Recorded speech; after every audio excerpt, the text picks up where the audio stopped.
All right, Kansas and UCF. Kansas 4-point road favorites, 55.5 being the total here in this game. I knew the moment Taven Jackson, now he didn't play great to start the game, Taven Jackson, compared to the way he had been playing previously, but I knew the moment he got injured in that game, I was fucked with UCF plus the points. I knew that was done. There's no chance that they were going to cover that game because Ja'Cory Brown came in and he was horrible. Other than one big bomb touchdown he had, 80 yards, he was horrible the rest of the game. Awful throwing the football for UCF. So shoulder injury, AC strain, apparently got re-aggravated in the game against Kansas State. He's questionable at the moment, Taven Jackson. If I even think about taking UCF, it has to be Taven Jackson because I don't want Cam Fancher. He's not very good. And after what I saw from Ja'Cory Brown, I don't want to back UCF with him at quarterback because I don't think he's very good. So this has become a team clearly where Taven Jackson is their best player at the position. If he doesn't play, I'm not sure I can back UCF. You do have Kansas coming off the loss to Cincinnati. A little bit surprising. Maybe Cincinnati's better than I thought, but to see Kansas struggle in that game, especially on defense, like they were getting picked apart pretty good. Now their offense was good enough, but 37 points they lose.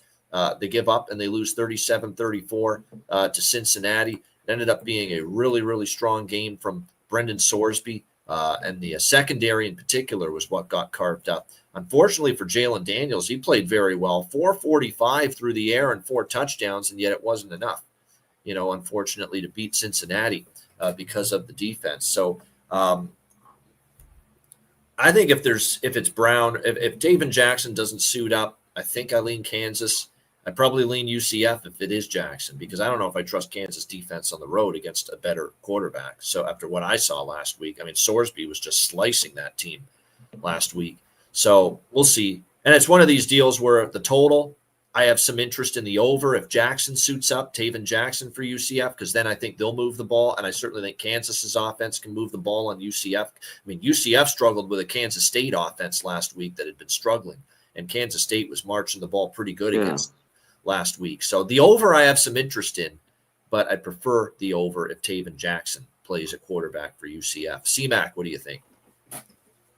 This game has a bunch of question marks. I mean, go back, it was kind of like maybe Kansas State at their lowest. They were at home.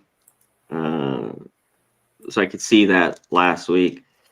I'd have to look to UCF, if I were going to play this. There's a lot of questions. Both these teams are dealing with a bunch of injuries.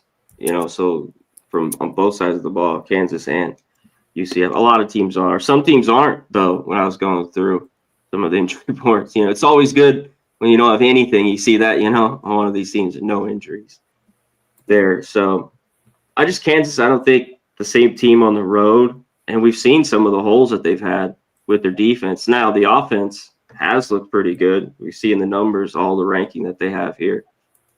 So maybe this game could get over a little bit. And what do we get from UCF's defense? Another one that's been, who are they? Like, are they any good? I've seen them look all right. I've seen them get gashed. So this one's kind of a question mark for me too, with everything involved. I just right now I lean UCF in this game at home.